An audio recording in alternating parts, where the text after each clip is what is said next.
6 ঘন্টা চেষ্টায় নিভল সচিবালয়ের আগুন, ট্রাক চাপায় দমকল কর্মীর মৃত্যু। নাশকতা নাকি দুর্ঘটনা খতিয়ে দেখবে তদন্ত কমিটি। এটার ব্যাপারে আমরা একটা তদন্ত কমিটি গঠন করে দিচ্ছি। ক্যাবিনেট সেক্রেটারি অলরেডি ইনস্ট্রাকশন দেওয়া হয়েছে, হোম সেক্রেটারি অলরেডি ইনস্ট্রাকশন দেওয়া হয়েছে একটা তদন্ত কমিটি, হাই পাওয়ার একটা তদন্ত কমিটি করে দেওয়ার জন্য। আওয়ামী লীগের দুর্নীতি প্রমাণ মুছতেই সচিবালয়ে আগুন, বললেন খোকন। এখনো সক্রিয় স্বৈরাচারের দোসররা, খুলনায় ডাক্তার শফিক। অন্তর্বর্তী সরকারের সময় প্রথমবার ভারত থেকে চট্টগ্রামে চালবাহী জাহাজ, প্রথম চালানে এলো 24,690 মেট্রিক টন। বিডিআর হত্যাকাণ্ডে কাউকে দোষারোপ নয়, তদন্তের নাম এলেই ব্যবস্থা, জানালেন কমিশন প্রধান। সবার বক্তব্য আমলে নেওয়ার আশ্বাস। আশুলিয়ায় 6 শিক্ষার্থীকে হত্যা ও মরদেহ পোড়ানোর ঘটনার পুলিশ সদস্য মুকুল গ্রেপ্তার, কারাগারে পাঠানোর নির্দেশ ট্রাইব্যুনালের। নারায়ণগঞ্জে জুলাই আগস্ট বিপ্লবে শহীদের স্ত্রী সেজে মামলা, আসামিদের কাছ থেকে হাতিয়ে নিতেন অর্থ, আদালতের তলবে লাপাত্তা। দেখছিলেন দেশ জনপদ সংবাদ শিরোনাম, সঙ্গে আছি আমি তাসনুভা তন্নি। 6 ঘন্টায় নিভেছে সচিবালয়ের 7 নম্বর ভবনে লাগা আগুন। বুধবার দিবাগত রাত 2টার দিকে লাগা আগুন নেভাতে অংশ নেয় ফায়ার সার্ভিসের 19টি ইউনিট। পানি সংযোগ দিতে গিয়ে ট্রাক চাপায় মারা যায় এক ফায়ার সার্ভিস কর্মী। ঘটনা তদন্তে 7 সদস্যের তদন্ত কমিটি করেছে মন্ত্রিপরিষদ বিভাগ। এই আগুন দুর্ঘটনা নাকি নাশকতা তা তদন্তেই বের হয়ে আসবে বলে জানিয়েছেন স্বরাষ্ট্র উপদেষ্টা। এদিকে স্থানীয় সরকার উপদেষ্টার হুঁশিয়ারি, নাশকতার প্রমাণ পেলে জড়িতদের ছাড় দেয়া হবে না। কায়েস রাহাতকে সঙ্গে নিয়ে মোহাম্মদ সাকিবের রিপোর্ট। বুধবার মধ্যরাতে সচিবালয়ে হঠাৎই আগুন লাগে। 7 নম্বর ভবনের 6 তলায় লাগা আগুন ছড়িয়ে পড়ে ভবনে। খবর পেয়ে কাজ শুরু করে ফায়ার সার্ভিসের সচিবালয় ইউনিট। একে একে যোগ দেয় 19টি ইউনিট। 6 ঘন্টার চেষ্টায় আগুন নিয়ন্ত্রণে আসে। ফায়ার সার্ভিসের প্রাথমিক ধারণা, কক্ষ ডেকোরেশনের দাহ্য সরঞ্জাম ও বৈদ্যুতিক শর্ট সার্কিট থেকে আগুনের সূত্রপাত। ভবনটির 6, 7 ও 8 তলা বেশি ক্ষতিগ্রস্ত হয়েছে। এতে অর্থ, স্থানীয় সরকার, সড়ক পরিবহন ও সেতু মন্ত্রণালয় সহ কয়েকটি মন্ত্রণালয়ের গুরুত্বপূর্ণ নথি, আসবাবপত্র পুড়ে যায়। আগুন নেভাতে পানির সংযোগ দিতে রাস্তা পারাপারের সময় ট্রাক চাপায় প্রাণ হারান ফায়ার সার্ভিসের এক সদস্য। ভেতরে নানা প্রতিবন্ধকতার কথাও জানায় ফায়ার সার্ভিস। ফায়ার ফাইটার যিনি মারা গেছেন ওর নাম মোহাম্মদ সোহানুজ্জামান নয়ন। সে আমাদের তেজগাঁওয়ে স্পেশাল টিমের সদস্য ছিল। এখানে গাড়ি প্রবেশে কিছু সীমাবদ্ধতা আছে, বিশেষ করে বড় গাড়িগুলি ঢুকানো কঠিন ছিল। বাট আমরা আমাদের বড় যে লেডার যেগুলি আছে, এপিএল যেগুলিকে বলি, সেগুলিকে এখানে সামনের গেট ভেঙে আমরা 2টা গাড়ি ঢুকিয়েছি এবং বর্তমানে আমরা আগুনকে কন্ট্রোলে নিয়ে এসেছি। 6, 7, 8, 9 এই 4টা তলায় আগুন ধরেছে এবং বর্তমানে আমরা আশা করছি আর ঘণ্টাখানিকের মধ্যে অগ্নি নির্বাপন সম্পূর্ণ শেষ হবে বলে আমরা বিশ্বাস করি। বর্তমানে আমাদের ফায়ার ফাইটাররা দালানের ভিতরে কাজ করছে। রাষ্ট্রের এমন গুরুত্বপূর্ণ ভবনে আগুন লাগার ঘটনায় প্রশ্ন তুলছে সাধারণ মানুষ। রাষ্ট্রের যে আমরা বলি ফুসফুস, সচিবালয়ে বলা হয় যে আমাদের বাংলাদেশের ফুসফুস, এই সচিবালয়ে আগুন লাগাটার পিছনে অবশ্যই এটা সাপোর্টাস। ক্ষতি বলতে তো আমাদের নথি কাগজপত্র, আমাদের আসবাবপত্র, কম্পিউটার সামগ্রী, চেয়ার টেবিল, আমাদের অফিসগুলোতে যেগুলো থাকে, ক্ষতি তো এগুলোই হবে। অফিসে আগুন লাগলে তো এই জিনিসগুলো থাকে। এই আগুন নাশকতা হলে জড়িত কাউকে ছাড় না দেওয়ার হুঁশিয়ারি দিয়েছেন স্থানীয় সরকার উপদেষ্টা আসিফ মাহমুদ ভূঁইয়া। বিগত সরকারের দুর্নীতি লুটপাটের নানা তথ্য প্রমাণ মন্ত্রণালয়ে ছিল বলে সামাজিক যোগাযোগ মাধ্যমে ফেসবুক স্ট্যাটাসে জানান তিনি। স্বরাষ্ট্র উপদেষ্টা জাহাঙ্গীর আলম চৌধুরী জানিয়েছেন, এই আগুন দুর্ঘটনা নাকি নাশকতা তা তদন্ত বের হয়ে আসবে। এটা ইনভেস্টিগেশনের আগে আমি তো বলতে পারবো না, ইনভেস্টিগেশনের পরে আপনাদের আমরা জানাবো। ঘটনা তদন্তে মন্ত্রিপরিষদ বিভাগের অতিরিক্ত সচিব খালেদ রহিমকে প্রধান করে 7 সদস্যের উচ্চ ক্ষমতা সম্পন্ন কমিটি গঠন করা হয়েছে। কমিটিকে 7 কর্মদিবসের মধ্যে প্রতিবেদন দিতে বলেছে মন্ত্রিপরিষদ বিভাগ। মোহাম্মদ সাকিব, দেশ টিভি, ঢাকা। আওয়ামী লীগ সরকারের দুর্নীতির অনেক তথ্য প্রমাণ সচিবালয়ে আছে। সেই তথ্য প্রমাণ মুছে ফেলার জন্য এই অগ্নিকাণ্ড ঘটিয়েছে আওয়ামী দোসররা বলে জানিয়েছেন সুপ্রিম কোর্ট বার সভাপতি ব্যারিস্টার মাহবুব উদ্দিন খোকন। বৃহস্পতিবার সুপ্রিম কোর্ট আইনজীবী সমিতির সভাপতি কক্ষে বিচারপতি নিয়োগের নীতিমালা নিয়ে বাংলাদেশ জুডিশিয়াল সার্ভিস অ্যাসোসিয়েশনের প্রতিবাদ ও দাবি নিয়ে প্রতিক্রিয়া জানানোর সময় এসব কথা বলেন তিনি। এই অগ্নিকাণ্ডের ঘটনার সাথে জড়িত দোষীদের খুঁজে বের করে আইনের আওতায় এনে যোগ্য শাস্তির ব্যবস্থা করার দাবিও জানান তিনি। তাদের বক্তব্য সরাসরি সংবিধানের লঙ্ঘন আমি মনে করি। সংবিধানের প্রতি আস্থাহীনতা, আর বাংলাদেশের সংবিধানের প্রতি আস্থাহীনতা থাকলে একজন প্রজাতন্ত্রের কর্মরত একজন কর্মকর্তা তার পরিণতি হওয়া উচিত। তারা প্রস্তাব দেবে, সেই প্রস্তাবটা এবং সেটা বাস্তবায়নের জন্য বা সিদ্ধান্ত গ্রহণের জন্য সরকার উচ্চ পর্যায়ে মাননীয় প্রধান বিচারপতি তারা সিদ্ধান্ত দেবেন। নির্মাণ দলের একজন বিচারক উনি কিভাবে বার্গেনিং করেন আমি বুঝিনি এটা।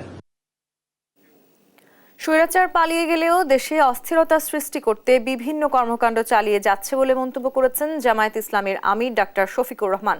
বৃহস্পতিবার সকালে খুলনার ডুমুরিয়ার পথসভায় তিনি এই মন্তব্য করেন। জামায়াত আমির বলেন, স্বৈরাচারের সব চক্রান্ত ব্যর্থ হয়েছে এবং আগামীতেও ব্যর্থ হবে। আওয়ামী লীগ দেশের মানুষের হাতে কাজ তুলে দেওয়ার পরিবর্তে তাদের রিজিক তুলে নিয়েছে বলেও মন্তব্য করেন তিনি। পথসভায় অন্যদের মধ্যে বক্তব্য রাখেন জামায়াতের সেক্রেটারি জেনারেল অধ্যাপক মিয়া গোলাম পারওয়ার ও সাংগঠনিক সেক্রেটারি মুহাদ্দিস আব্দুল খালেক।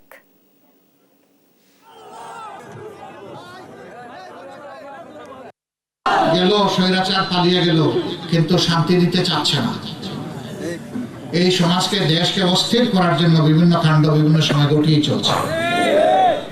আলহামদুলিল্লাহ আমাদের যুব সমাজ ঐক্যবদ্ধ, আমাদের জাতীয় ঐক্যবদ্ধ, আমাদের আল্লাহ আমাদের সাথে আছেন। মহান আল্লাহর উপর ভরসা করে ঐক্যবদ্ধ জাতি ইতিমধ্যে সকল চক্রান্ত ব্যর্থ করে দিয়েছে। আগামীতেও যত চক্রান্ত হবে সব ব্যর্থ হয়ে যাবে ইনশাআল্লাহ। সচিবালয়ের আগুন নেভাতে গিয়ে কাভার্ড ভ্যানের ধাক্কায় নিহত ফায়ার সার্ভিস কর্মী সোহানুজ্জামান নয়নের রংপুরের বাড়িতে চলছে মাতম। কাভার্ড ভ্যান চালকের শাস্তির দাবি জানিয়েছে পরিবার ও স্বজনরা। একই সঙ্গে আইনশৃঙ্খলা বাহিনীর অবহেলাকেও দুষছেন তারা। বুধবার দিবাগত রাত 3:20 দিকে সচিবালয়ের 7 নম্বর ভবনে লাগা আগুন নিয়ন্ত্রণে কাজ করার সময় কাভার্ড ভ্যানের ধাক্কায় গুরুতর আহত হন ফায়ার ফাইটার সোহানুজ্জামান। আশঙ্কাজনক অবস্থায় তাকে ভর্তি করা হয় ঢাকা মেডিকেল কলেজ হাসপাতালে। পরে কর্তব্যরত চিকিৎসক তাকে মৃত ঘোষণা করেন।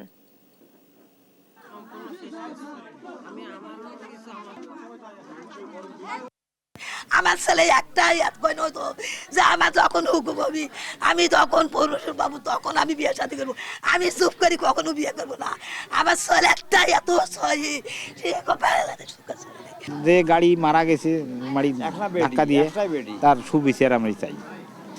যেহেতু সচিবালয় রক্ষা করতে যায় মারা গেছে, ওখানে যা মারা যায় তাহলে কি নিরাপত্তা দিল তাদের? আইনের লোকেরা কেন করে বাধা দেয়নি? ট্রাক কেন আসছে? ট্রাক কেন আমার ভাই চাপা মারি দিছে?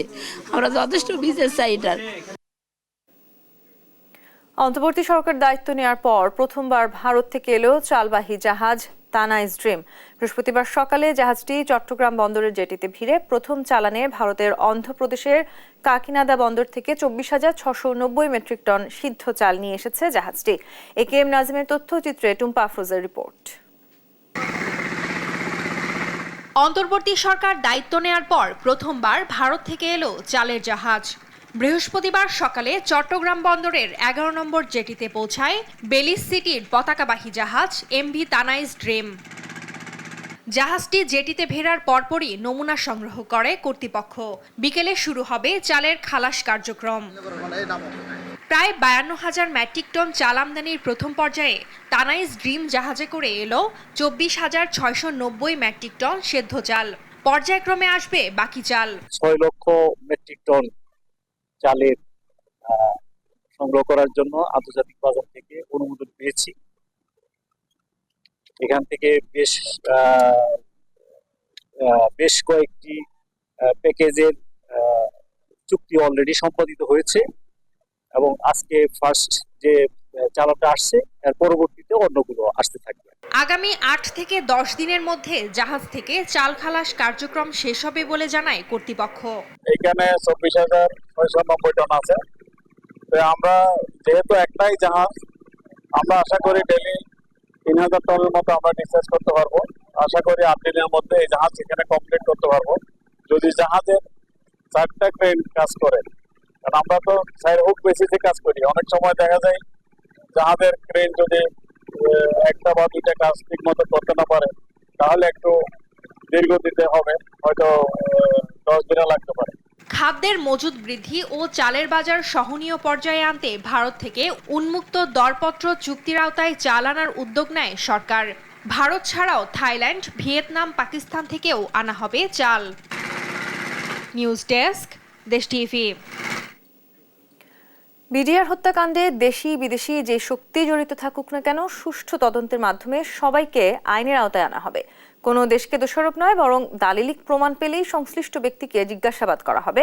বিডিআর হত্যাকাণ্ড তদন্তে জাতীয় স্বাধীন তদন্ত কমিশনের প্রথম সভা শেষে এসব কথা বলেন কমিশনের সভাপতি মেজর জেনারেল অবসরপ্রাপ্ত আলম ফজলুর রহমান।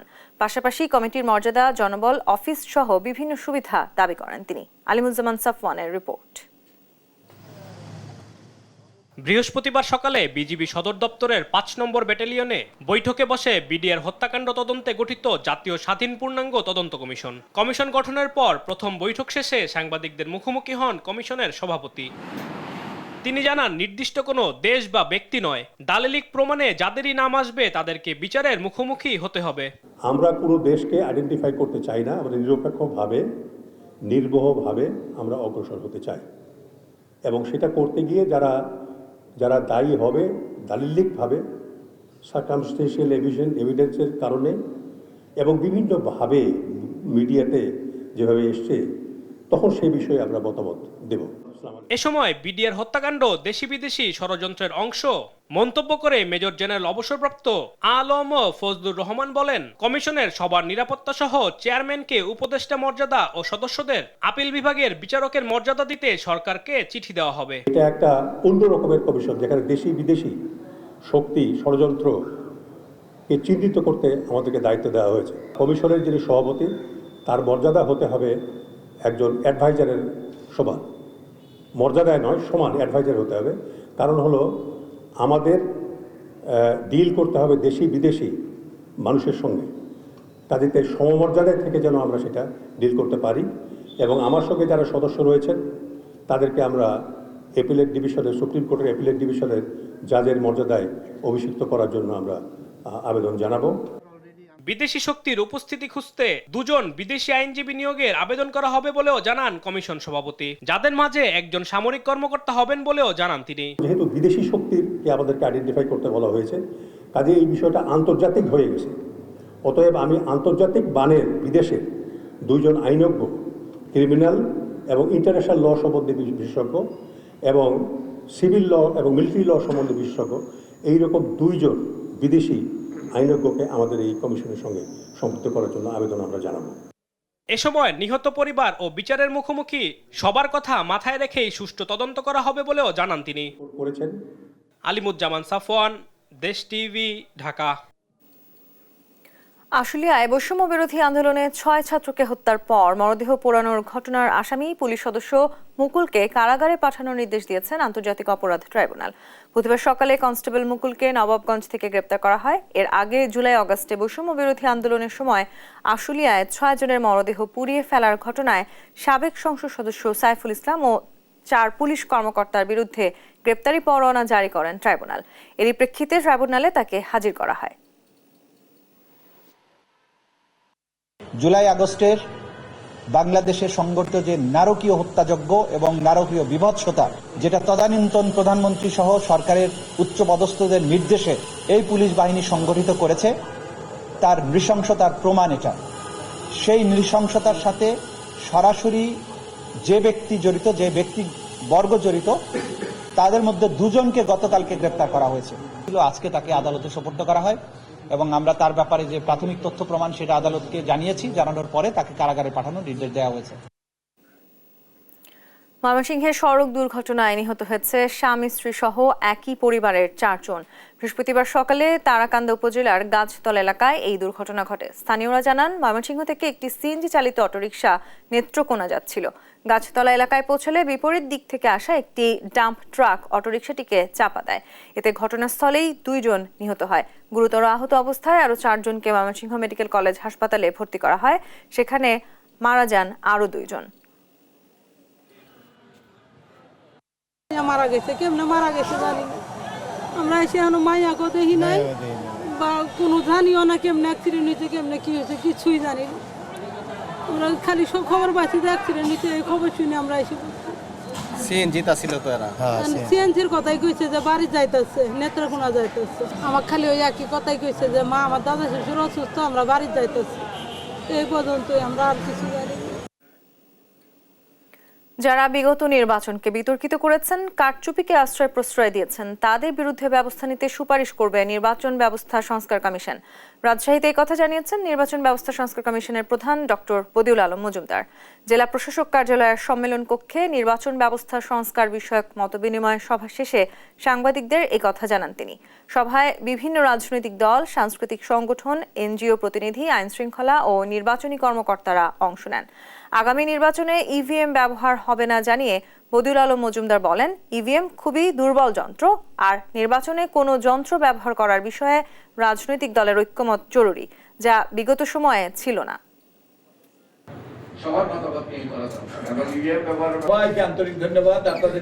যারাই অপরাধ করে, নির্বাচনী অপরাধ করেছে, নির্বাচনকে বিতর্কিত করেছে, নির্বাচনে কারচুপির আশ্রয় দিয়েছে কিংবা কারচুপিকে আশ্রয় প্রশ্রয় দিয়েছে, তাদের অবশ্যই বিচার আসা উচিত। ইনফ্যাক্ট আপনারা থাকাকালীনই বোধহয় আমরা কিছু কিছু জিনিস হাইলাইট করেছিলাম, যেমন নির্বাচন কমিশনকে নিরপেক্ষ করা, নির্বাচন কমিশনকে ক্ষমতায়িত করা, নির্বাচন কমিশনকে কার্যকর করা, তারপর ভোটার তালিকা, জাতীয় সংসদ নির্বাচন, আপার হাউস, লোয়ার হাউস, তারপরে রাষ্ট্রপতি নির্বাচন, রাজনৈতিক দলের নিবন্ধন, অপরাধ, নির্বাচনী অপরাধ,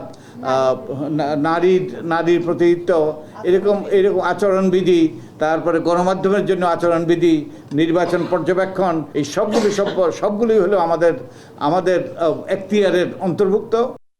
এ যেন মামলা চুরি। মিথ্যা মামলা দিয়ে বাণিজ্য করতে জুলাই অগাস্ট বিপ্লবে নিহত ব্যক্তির স্ত্রী সেজেছেন এক প্রতারক নারী। আসল স্ত্রীর করা মামলা আদালত থেকে চুরি করে নামে বেনামে আসামি করে ফতুল্লা থানায় আরেকটি মামলা করেছেন তিনি। টাকার বিনিময়ে আসামিদের অব্যাহতি দিতে গেলে ধরা পড়ে সে। এখন বারবার আদালত তাকে তলব করলেও পালিয়ে আছে ওই প্রতারক। মিথ্যা মামলা বাণিজ্য ধারাবাহিকের আজ ৮ পর্ব অনুসন্ধান করেছেন নারায়ণগঞ্জ প্রতিনিধি বিল্লাল হোসেন, জানাচ্ছেন M A Azim. July August বিপ্লবে যাত্রাবাড়িতে গুলিবিদ্ধ হয়ে নিহত হয় রিয়াজ মিয়া। এখন তার স্ত্রী ফারজানা হিসেবে নিজেকে দাবি করছেন এই দুই নারী। একজন আদালতে, আরেকজন হত্যা মামলা দায়ের করেছে ফতুল্লা থানায়। রহস্য অনুসন্ধানে কাজ শুরু করে দেশ টিভি টিম। ফারজানা নামে ঢাকার আদালতে করা মামলার বাদীকে পাওয়া যায় নিহত রিয়াজের নারায়ণগঞ্জের বাসায়। তার দেয়া তথ্য প্রমাণ বলছে এই নারী নিহত রিয়াজের স্ত্রী। আর্থিক সহযোগিতার কথা বলে অনেক রকমের কাগজপত্র আমারতে নিচ্ছে। এখন যদি আমার কাগজপত্র ফেক করে মামলা করে, সেটা তো আমি জানি না।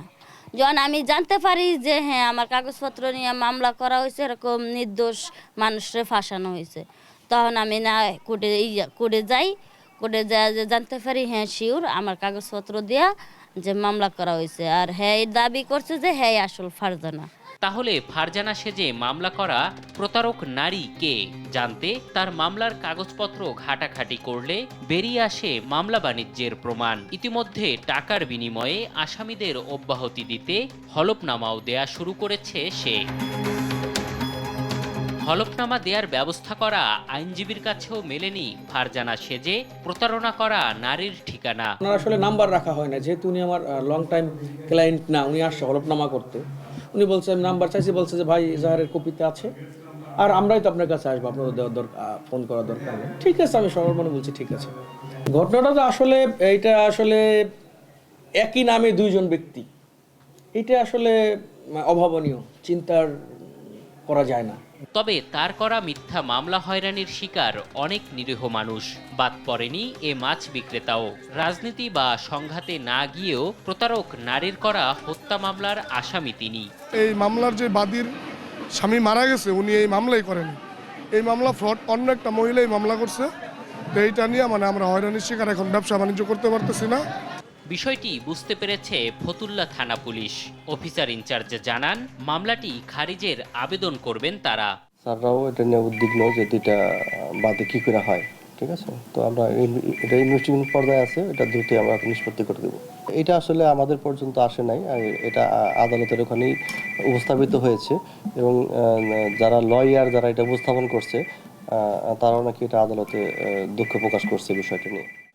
বিষয়টি নজরে আসার পর দুই ফারজানাকেই আদালতে হাজির হওয়ার আদেশ দেয় আদালত। তবে তারপর থেকেই লাপাত্তা প্রতারক ফারজানা। এম এ আজিম, দেশ টিভি, ঢাকা। 2 মাসের বকেয়া বেতনের দাবিতে গাজীপুরের চন্দ্রায় সড়ক অবরোধ করে শ্রমিকরা। বৃহস্পতিবার সকালে নভেম্বর ও ডিসেম্বর মাসের বেতনের দাবিতে কালিয়াকৈর উপজেলার চন্দ্রা পশ্চিমপাড়া এলাকার একটি তৈরি পোশাক কারখানার শ্রমিকেরা সড়ক অবরোধ করে বিক্ষোভ করে। শিল্প পুলিশ জানায়, নজরুল ইসলাম নামের এক ব্যবসায়ী হার্ডি অ্যাসোসিয়েট নামে তৈরি পোশাক কারখানা ভাড়া নিয়ে 2XL নাম দিয়ে পোশাক তৈরি করেন।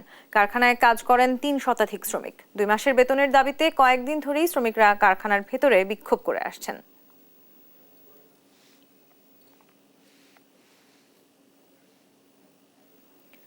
বিয়াল্লিশ ঘন্টা পর মিলেছে কাপ্তাইয়ের কর্ণফুলী নদীতে নিখোঁজ 2 পর্যটকের মরদেহ। বৃহস্পতিবার সকালে উপজেলার চিতমরম ইউনিয়নের কর্ণফুলী নদীর সীতারঘাট অংশে নিখোঁজ পর্যটক প্রিয়ন্ত দাস ও শাওন দত্তের মরদেহ ভেসে ওঠে। মঙ্গলবার দুপুর 1:30টার দিকে গোসল করতে নেমে নদীতে ডুবে যায় তারা। স্থানীয়রা জানায়, চট্টগ্রাম শহর থেকে আসা 9 জনের একটি পর্যটক দল কাপ্তাইয়ের কর্ণফুলী নদীর সীতারঘাটে বোট নিয়ে আসেন।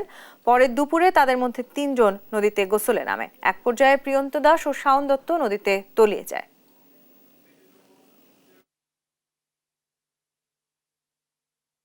বিএনপি কর্মী সুজন মালিথা হত্যা মামলায় কুষ্টিয়ার সাবেক এসপি তানভীর আরাফাতকে গ্রেপ্তার করেছে পুলিশ। বৃহস্পতিবার দুপুরে কুষ্টিয়ার আদালতে তোলা হলে শুনানি শেষে বিচারক তাকে কারাগারে পাঠান। তানভীর আরাফাত সিলেট রেঞ্জ উপপুলিশ কমিশনার হিসেবে কর্মরত ছিলেন। তিনি 2018 সাল থেকে 2021 সাল পর্যন্ত কুষ্টিয়ার পুলিশ সুপার হিসেবে দায়িত্ব পালন করেন। জানা যায়, 2019 সালের 13 সেপ্টেম্বর কুষ্টিয়ার সদর উপজেলার টাকিমারা গ্রামের ইসমাইল মালিথার ছেলে সুজন মালিথাকে বাড়ি থেকে অজ্ঞাত স্থানে তুলে নিয়ে গিয়ে গুলি করে হত্যা করা হয়। এই ঘটনায় 2024 সালের 23 সেপ্টেম্বর নিহত সুজনের বড় ভাই সবুজ হোসেন বাদী হয়ে তানভীর আরাফাতকে প্রধান আসামি করে পুলিশ ও আওয়ামী লীগের নেতাকর্মী সহ 15 জনের নামে কুষ্টিয়া মডেল থানায় হত্যা মামলা করেন।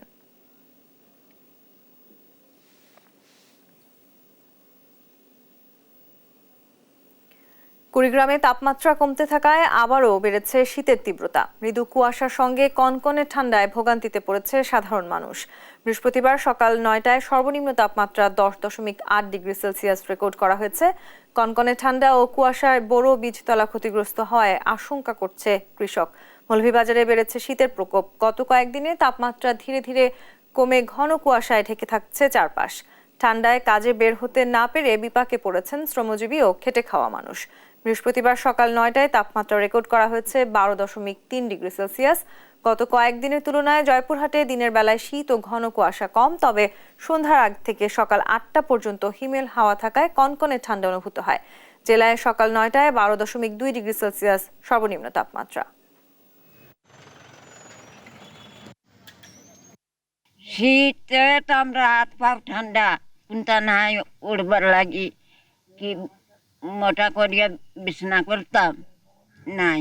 এর কারণে দোকানপাটও ঠিক মতো খুলতে পারি না, আবার লোকজনও নাই, বেচাকেনাও নাই। সন্ধ্যার পরে দেখা যায় লোকজন বেড়ায় না, এরকম করে ভাড়া হয় না, যাত্রী মাত্রী আসে না।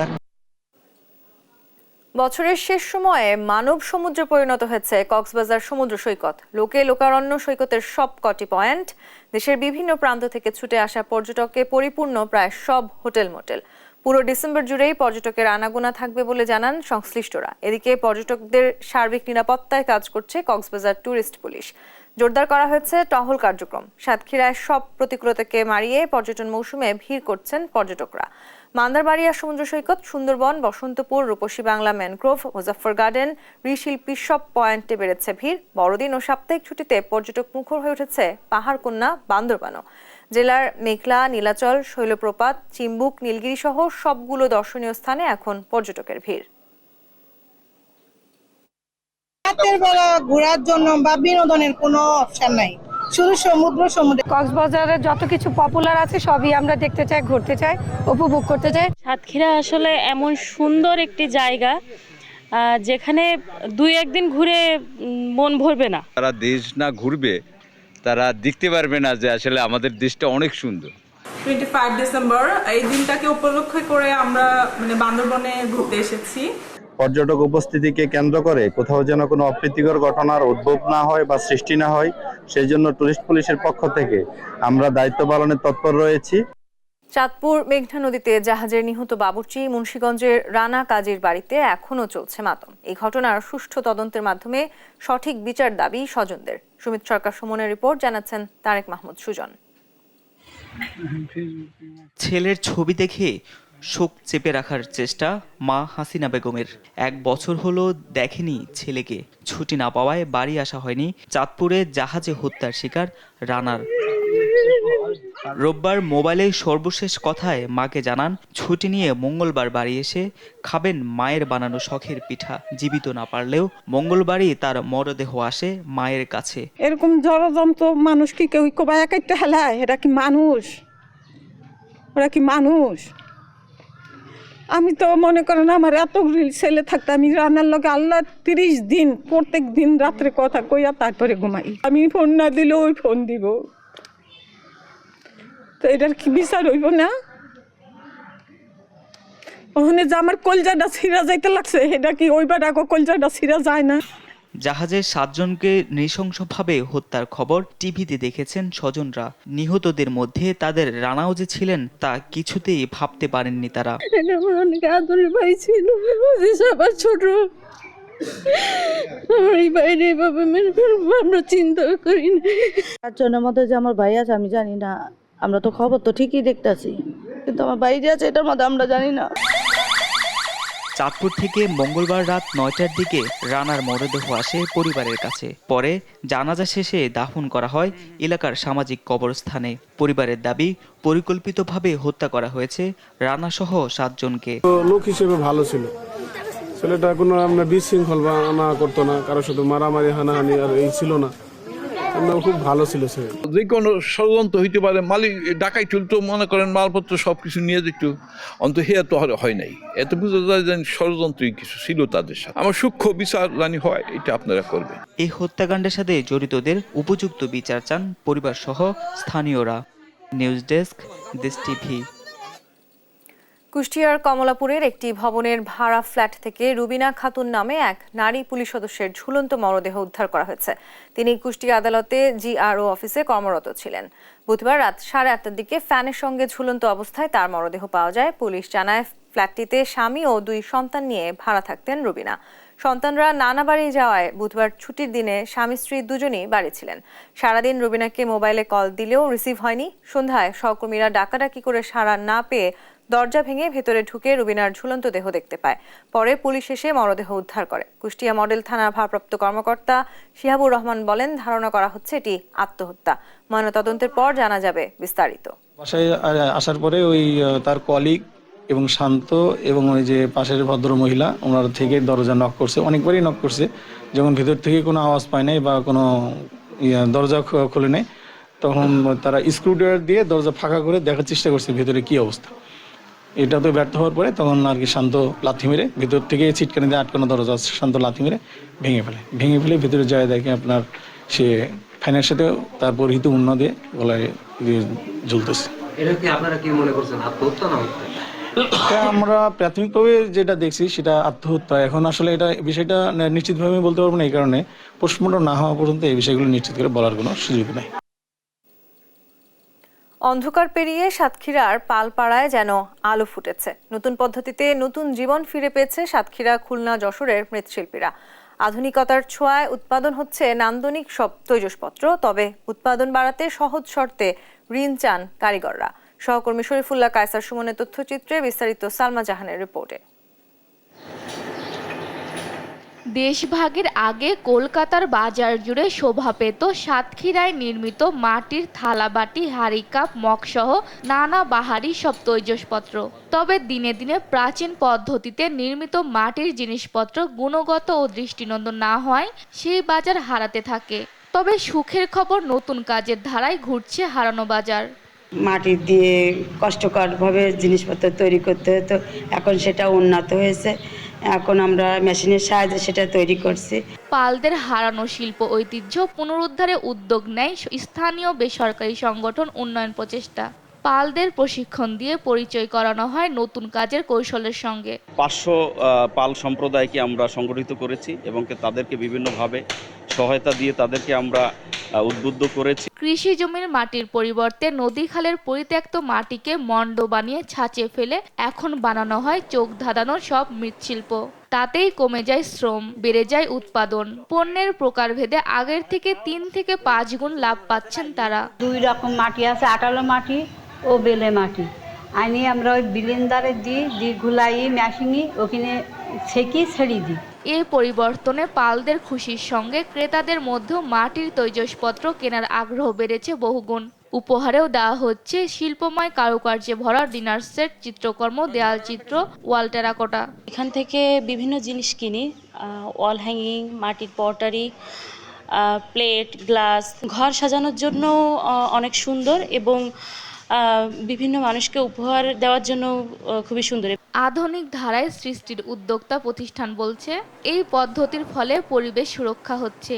স্থানীয় বাজারের পাশাপাশি অনলাইনেও কেনাবেচা হচ্ছে। আবার মাটির নান্দনিক টালি, টাইলস যাচ্ছে ইউরোপ, আমেরিকায়। দেশের বাইরে ইটালি বিভিন্ন জায়গায় যায়, কিন্তু আমরা দেখেছি যে এই টালিটাকে আরও কি করে ফিনিশিং করা যায়, সৌন্দর্য বাড়ানো যায়, এই বিষয় নিয়ে আমরা তাদের সাথে আমরা কাজ করছি। পালেরা বিনামূল্যে শুধু প্রশিক্ষণ পায়নি, পেয়েছে প্রায় 5 লাখ টাকার বর্জ্য মাটিকে মণ্ড তৈরির ক্লে, হ্যান্ড জিগার, জগমগ তৈরির হুইল। পালপাড়ার 600 মৃৎশিল্পীদের মধ্যে বর্তমানে সাতক্ষীরা, খুলনা ও যশোরের 500 শিল্পী আজ শুধু তৈজসপত্র নির্মাতা নয়, প্রায় সবাই এখন বড় ব্যবসায়ীতে রূপান্তরিত হয়েছে। নিউজ ডেস্ক, দেশ টিভি। ঢাকার বঙ্গবন্ধু আন্তর্জাতিক সম্মেলন কেন্দ্রে চলছে 5 দিনের রিহ্যাব আবাসন মেলা। প্রতি বছরের মতো এবারও অংশ নিচ্ছে কৃষিবিদ গ্রুপ রিয়েল এস্টেট। মেলার 30 নম্বর স্টলে গ্রাহকদের জন্য আকর্ষণীয় সব অফার নিয়ে বসেছে গ্রুপটি। মেলায় কৃষিবিদ গ্রুপ রিয়েল এস্টেট তাদের সব অ্যাপার্টমেন্ট প্রকল্পে বিশেষ 10% ছাড় দিচ্ছে, যা শুধু মেলার গ্রাহকদের জন্য প্রযোজ্য হবে। কর্মকর্তারা জানান, সেরা মূল্যে নতুন ফ্ল্যাট কিনতে ক্রেতাদের জন্য এটি একটি অনন্য সুযোগ। 23 ডিসেম্বর শুরু হওয়া এই মেলা 27 ডিসেম্বর পর্যন্ত প্রতিদিন সকাল 10টা থেকে রাত 9টা পর্যন্ত খোলা থাকবে।